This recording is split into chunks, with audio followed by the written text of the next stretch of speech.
6 नवंबर को बिहार में पहले चरण की वोटिंग संपन्न हो चुकी है और इसी के साथ ही 11 नवंबर को दूसरे चरण का चुनाव होना है। लेकिन इन सब के बीच में न सिर्फ तेजस्वी यादव बल्कि पूरे के पूरे इंडिया अलायंस की टेंशन बढ़ी हुई है, क्योंकि जिस तरीके से एनडीए ने अपना संकल्प पत्र बिहार की जनता के सामने रखा है, इसमें सिर्फ एनडीए ने रोजगार देने का वादा ही नहीं किया है, बल्कि बकायदा अपने संकल्प पत्र या यूं कहें कि घोषणा पत्र में बकायदा इसका ब्लूप्रिंट लोगों के सामने रखा है और यह बताया है कि कैसे बिहार को इस काबिल बनाया जाएगा कि जनता को, जो युवा हैं, उन्हें पलायन करने की आवश्यकता ना पड़े, बल्कि वो अपने स्किल के बेस पर खुद ही रोजगार पैदा करे और नौकरी भी दे। लेकिन शायद यही वजह है कि तेजस्वी यादव एनडीए के संकल्प पत्र को देख करके पूरी तरीके से बौखला चुके हैं। तभी तो उन्होंने आज एक प्रेस कॉन्फ्रेंस का आयोजन किया, जहां पर उन्होंने न सिर्फ चुनाव आयोग,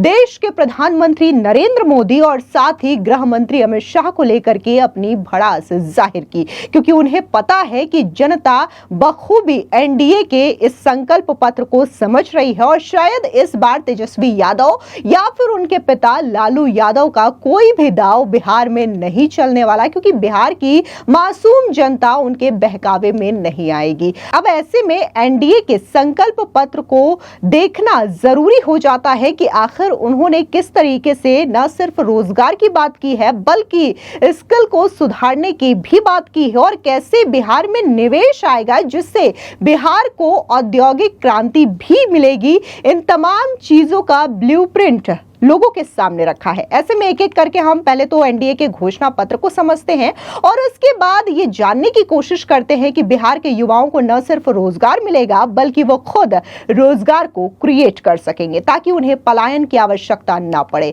सबसे पहले जिस तरीके से वादे किए गए हैं इनके संकल्प पत्र में, तो ये पहला वादा ये है कि 1 करोड़ जो सरकारी नौकरी एवं रोजगार के अवसर सृजित किए जाएंगे। दूसरा, हर जिले में मेगा स्किल सेंटर स्थापित होंगे ताकि बिहार को ग्लोबल स्किलिंग हब बनाया जा सके। तीसरा, बिहार में औद्योगिक क्रांति की गारंटी देते हुए एनडीए ने बिहार में AI, textile, food processing, fintech, city जैसे सेक्टर्स में 1 लाख करोड़ से अधिक निवेश की बात कही है। इसके अलावा महिलाओं पर भी खास तौर से फोकस किया गया है। महिलाओं के लिए महिला मिशन करोड़पति, जिनमें 1 करोड़ महिलाओं को लखपति दीदी बनाया जाएगा। इसके अलावा किसानों की बात करें तो एमएसपी की गारंटी के साथ कर्पूरी ठाकुर किसान सम्मान निधि के तहत किसानों को सालाना 9,000 रुपए का लाभ मिलेगा। इसके अलावा एक्सप्रेसवे, जो कि 7 नए एक्सप्रेसवे बनाए जाएंगे, 3600 किलोमीटर रेल ट्रैक का आधुनिकीकरण और नए 4 शहरों में मेट्रो सेवा भी शुरू की जाएगी।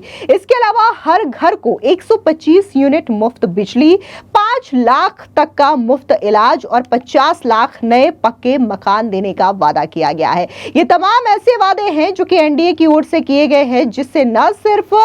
यहां पर युवाओं को रोजगार मिलेगा, बल्कि अपने स्किल को और भी ज्यादा युवा जो हैं वो सुधार सकते हैं और इसके अलावा न सिर्फ वो नौकरी पाएंगे, बल्कि अन्य लोगों को भी नौकरी देने का काम करेंगे और जिससे जो बिहार में अधिक मात्रा में पलायन होता है युवाओं का, खास तौर से वो पलायन भी रुकेगा। लेकिन वहीं दूसरी ओर अगर हम जो महागठबंधन का घोषणा पत्र है, जिसे तेजस्वी का प्रण पत्र नाम दिया गया है, उस पर नजर डालें तो उन्होंने महज 2 से 3 करोड़ लोगों को रोजगार देने की बात कही है। लेकिन लोगों के सामने ये ब्लूप्रिंट या फिर खाका नहीं रखा है कि आखिर वो ये जो रोजगार है वो कैसे क्रिएट करेंगे, कौन से फील्ड में देंगे। फिलहाल इस पूरी खबर पर क्या राय है आपकी, कमेंट सेक्शन में जरूर बताएं। धन्यवाद।